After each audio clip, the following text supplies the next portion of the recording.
Este domingo el presidente Luis Abinader se dirige hacia su segundo discurso de rendición de cuentas para decir todo lo que ha hecho su gobierno desde el 27 de febrero de 2021 hasta la fecha. Los altos precios de los combustibles y la canasta básica han sido de los principales dolores de cabeza de la actual administración del Poder Ejecutivo en los últimos 365 días. Desde los comerciantes hasta los compradores, todos se han quejado de los altos precios de los productos. Mientras, en el mes de enero, el mandatario reconoció que la inflación global ha afectado los precios de los productos de la canasta básica de alimentos. Sin embargo, afirmó que el Poder Ejecutivo se encuentra trabajando para mitigar esos efectos e incluso manifestó que si no hubiesen registrado un aumento en la producción de esos artículos de la canasta básica en el país, los precios serían aún más elevados. El Poder Ejecutivo ha manifestado que precisamente el 27 de febrero depositará ante el Congreso Nacional la Ley de Hidrocarburos, con la que se le buscaría cambiar la fórmula en que se asignarían los precios de los combustibles. Por igual, en este último año calendario, el manejo de la pandemia ha sido otro de los temas que han sido utilizados por la oposición para cuestionar la administración del Partido Revolucionario Moderno. La primera llamada de atención fue que el mandatario utilizó las mismas justificaciones para solicitar al Congreso Nacional las últimas 4 extensiones del estado de emergencia. Y mientras las mismas razones eran expuestas, la gente expresaba cada vez más su rechazo, más que a las medidas, a la disposición del toque de queda, y debido a ello, una mañana del mes de julio pasado, el jefe de Estado expresó que tanto él como el gobierno estaban cansados del toque de queda y que solo se ha mantenido siguiendo las recomendaciones de los organismos internacionales para no propiciar un incremento en la tasa de contagios.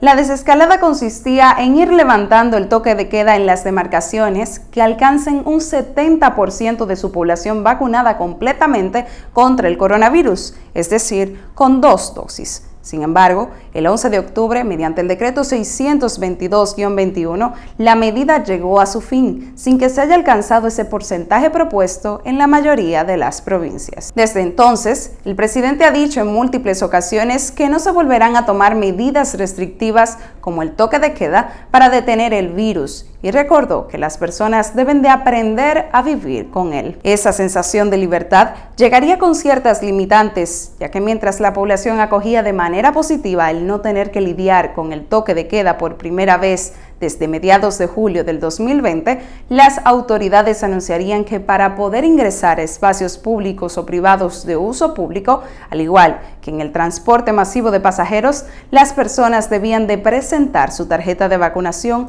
con 2 dosis. Aunque la medida fue totalmente rechazada ante el brote por la variante Omicron, el gobierno optó por tomar decisión de que una tercera dosis iba a ser necesaria para ingresar a los espacios y agotar la vida diaria. Y mientras las quejas eran cada vez más fuertes, desde el Poder Ejecutivo se tenía otra percepción. Durante este año, Abinader ha planteado una serie de reformas que se encuentran actualmente siendo dialogadas con los partidos políticos en búsqueda de un consenso, siendo las principales la reforma fiscal y la reforma constitucional. La reforma fiscal fue discutida y barajada por varias de las autoridades, al punto que la población rechazó la idea totalmente, aunque el presidente de la Cámara de Diputados, Alfredo Pacheco, declaraba públicamente que se estaban preparando para conocer ese proyecto en el 2022. Tras las incesantes quejas, Abinader anunció que no era el momento de someter una reforma fiscal como se había contemplado y que tampoco va a aumentar impuestos, poniendo fin al tema que había dominado el escaparate público por más de un mes. Esa decisión del Poder Ejecutivo fue aplaudida por varios dirigentes de la oposición política, quienes compartieron la narrativa de que no era el momento,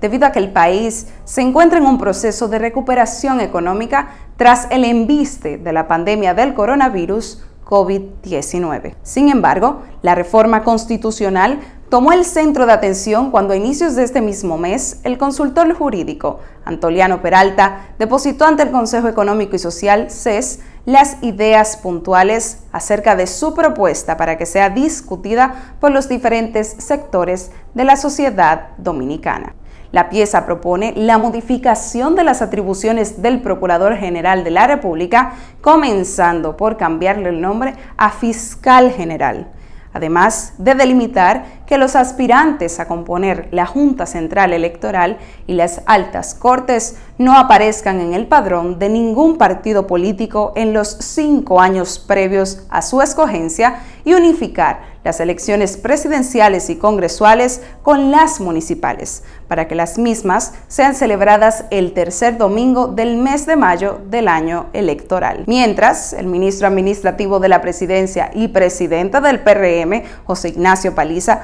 propuso que se lleve a cabo un gran pacto nacional para buscar consenso en la reforma constitucional propuesta por el Ejecutivo. Por adelantado, el PLD y la Fuerza del Pueblo, los principales partidos opositores, han manifestado que no aprobarán una modificación a la Carta Magna.